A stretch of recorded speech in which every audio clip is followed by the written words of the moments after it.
Langkah pertama, kita siapkan 1 buah pepaya. Jadi ini pepayanya masih mengkal ya teman-teman. Kemudian pepayanya ini bisa kita kupas terlebih dahulu. Untuk jenis pepaya yang digunakan bebas ya teman-teman. Kemudian pepayanya ini bisa kita potong-potong dan bisa kita buang untuk bagian bijinya nanti.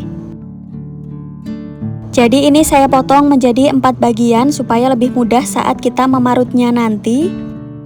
Setelah itu pepayanya bisa kita parut kasar, untuk hasilnya kurang lebih seperti ini ya teman-teman. Jika pepayanya sudah diparut, kemudian ini akan saya beri sekitar 1 sendok makan garam. Setelah sudah digarami, kemudian ini bisa kita uleni. Kita uleni sampai getahnya keluar dan sampai pepayanya ini agak layu. Nah, setelah getah atau airnya sudah keluar dan pepayanya juga sudah layu, kemudian ini bisa kita cuci bersih dan kita sisihkan dulu.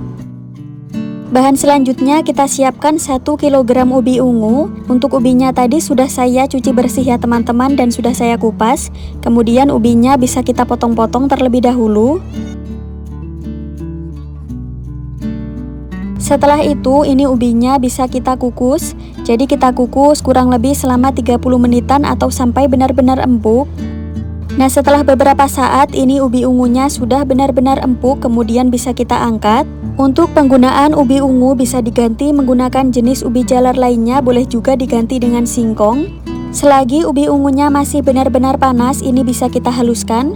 Untuk menghaluskannya saya cukup menggunakan gelas seperti ini.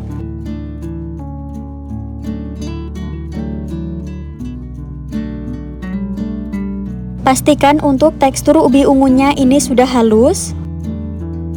Setelah itu bisa kita tambahkan 75 gram tepung tapioka atau tepung kanji. Lanjut bisa kita tambahkan 150 gram tepung terigu. Kemudian ini saya masukkan 1 butir telur, saya pakai telur yang ukuran besar ya. Kemudian bisa kita masukkan setengah sendok teh garam.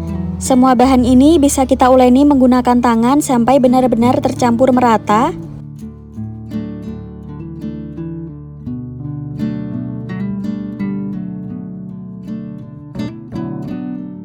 Pastikan untuk hasil adonannya kalis dan bisa dibentuk seperti ini.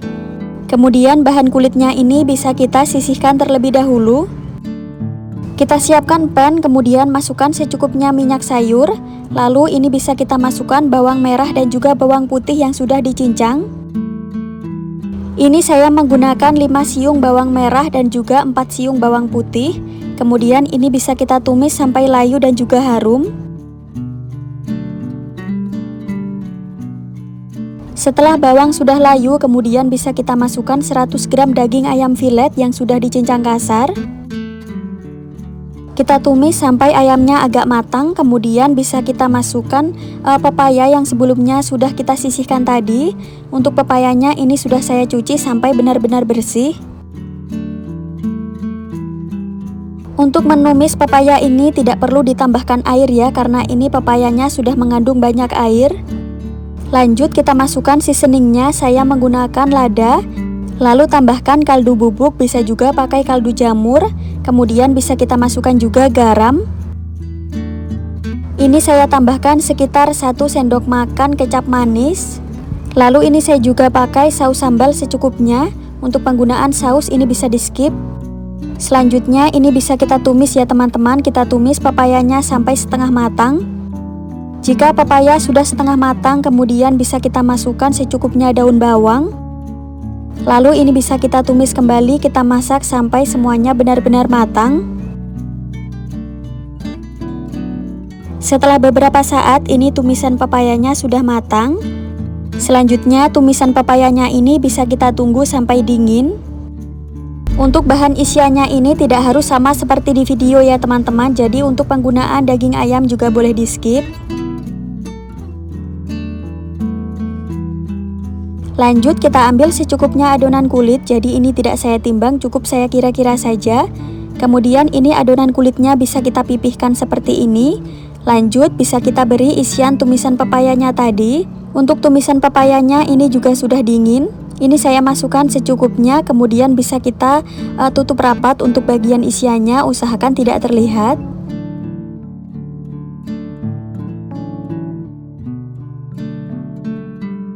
Kemudian ini bisa kita bentuk memanjang seperti ini ya teman-teman. Untuk bentuknya bebas, tidak harus seperti ini. Pada tahap ini bisa kita ulangi sampai semua adonan habis.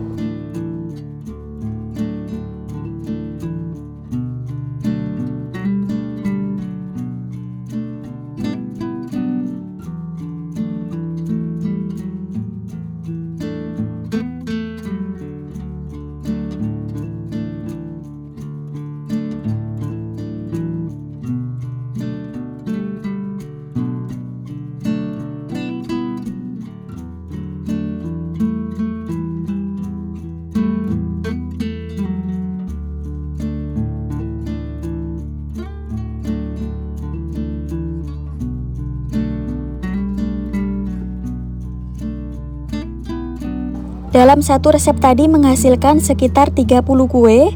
Untuk ukurannya bisa diperkecil jika mau hasilnya lebih banyak. Langkah selanjutnya kuenya ini akan saya celupkan ke adonan putih telur. Kemudian ini bisa kita balurkan ke tepung panir.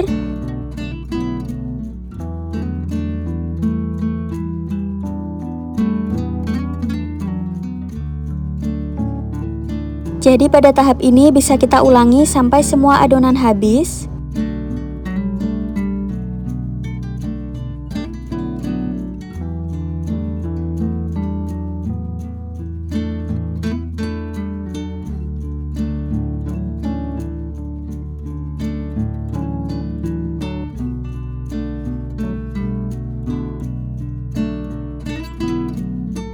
Jika sudah, kemudian kuenya ini sudah siap untuk kita goreng.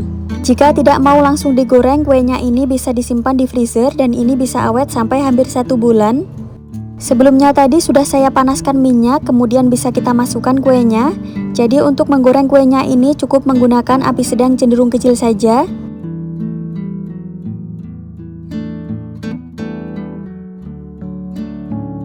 Kuenya ini bisa kita bolak-balik supaya matangnya merata.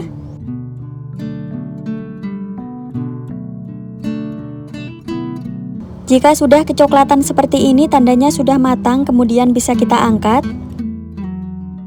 Lalu kuenya ini bisa kita tiriskan terlebih dahulu.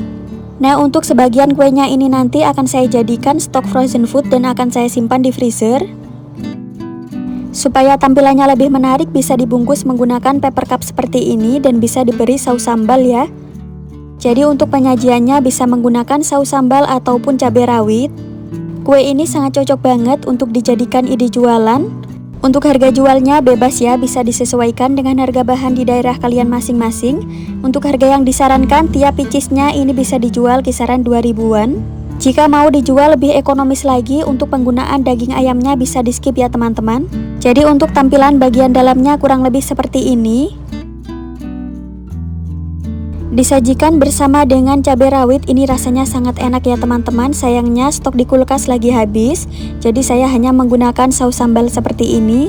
Kue unik ini masih jarang banget yang jual ya teman-teman, dan masih jarang juga yang mengetahui resepnya. Untuk rasanya ini beneran enak banget dan tidak mengecewakan. Bagaimana, mudah banget ya cara bikinnya, jadi silahkan dicoba ya resepnya. Sekian dulu, terima kasih.